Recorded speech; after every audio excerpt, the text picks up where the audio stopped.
I saw a serial of Maud once, which was a television show about a housewife who was independent and outspoken, sort of a suffragette. And she spent the show episode lambasting macho and so on. And in the end, John Wayne knocks at the door and she falls into his arms. Oh, Mr. Wayne. This is a characteristic that celebrities come to expect from people who uh, maybe don't like or care for what they stand for. I mean, respect is to be called for, but it's a two-way street. And there's difference of opinion as to whether my articles criticizing Reagan asked for retribution from him or whether he was adding insult to injury when he talked about liberals the way he did. Now, Omar, I don't know very much about. AOC, I don't know very much about. Cory Booker, I don't know very much about. I'll explain why I don't know very much about these people who are the ones I admire in American politics. Because I was so shocked by what George Bush did in the Middle East after having my testimony about Mount Desert Island trampled on by my peers. I spent quite a long time just staring into space. When I hear Omar talk, and I put behind me some of the things that have happened, I really like her. But it beggars me to understand why the Congress on both sides of the aisle aren't taking what she says as their point of departure from 1960 when I was born. America was on top of things. Why didn't we take what common sense thinks that she's saying as our point of departure? And the contrast between common sense is found in Omar and what passes for political agenda, I guess is the word that Josh Hawley chose with Jordan Peterson, gets wider and wider until you almost can't say anything at all, until you almost don't even dare breathe a word of support for someone like Omar. You could go through the agenda of Hawley and Peterson, blow by blow, pitch by pitch, fallacy by fallacy, and lose every single person who heard you and make perfect sense and arrive at what the position is that Omar says. She has a good sense of irony, good sense of sarcasm, but best of all, she has a sense of place in America as a place of hope for justice all over the world. And we use that faith in us to deceive and hurt. It's not particularly surprising when Russia relapses into behaving pretty much the same way. Nobody can trust either superpower because of a lack of common sense and decency. So, where do we go from there? We go backwards in time with respect to me, because I have never abandoned my position that if you're going to go around loosening people's morals and saying that young love is healthy and reasonable and safe and manageable, then you have no right to burn your victims of such teaching alive in the manner consecrated by the rabid animals and the beetles. I have no hope of ever getting that across to anybody because my peers stomped on my research investigation. Rather than helping me, they leered at my cyber investigation because I had to go into pornography.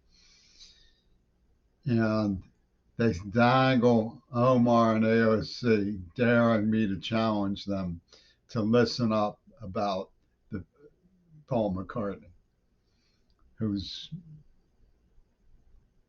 puppet show evidently includes Greta Thunberg.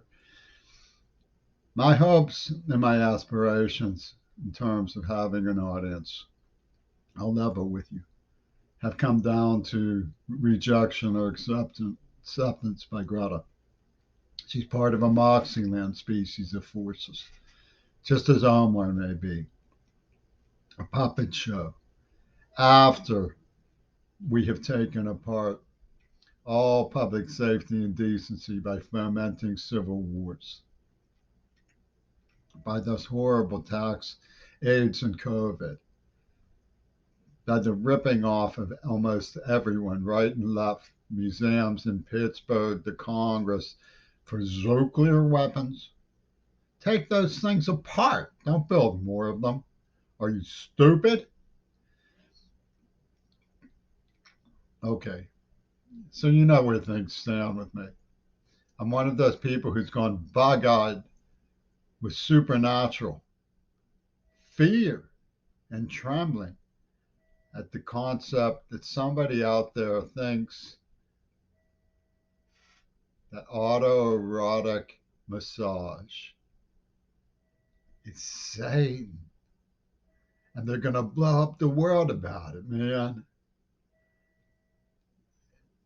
Congress is held hostage by these icons of almost unimaginable ulterior duplicity from the realm of the id.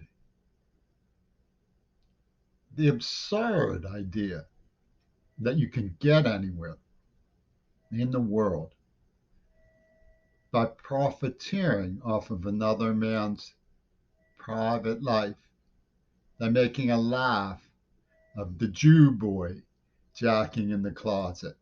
Don't say like Anne Frank. It's indecent. It comes from the mind of George Bush, a snickering, weird little man who wreaked havoc all over the planet. It doesn't make any sense at all, not even a little bit of sense. And yet, I look forward to nothing else but peep show warden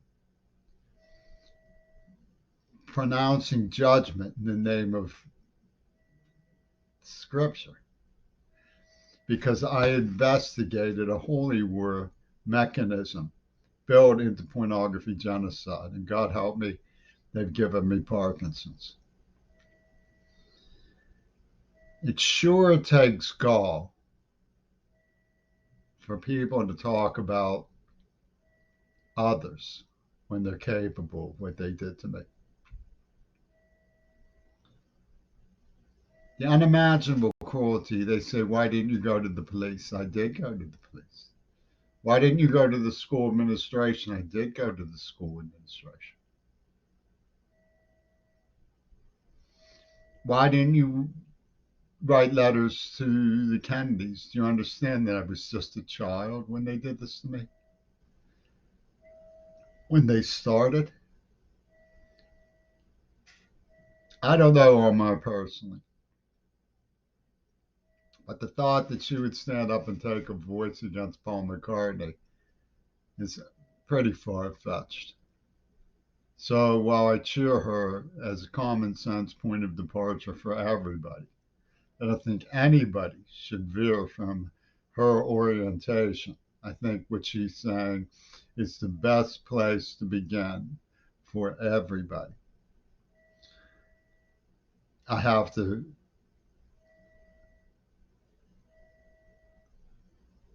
push out of my mind what had me staring into space all those years and hope or act like I hope, or somehow try to imagine that it might really be over. While my muscles go rigid, while my tremors intensify, and the threat of dementia sinks in. God, what a punishment Peter Gabriel came up with. To get revenge for World War II, for that little brat, John Lennon's favorite. How sad. It's entirely possible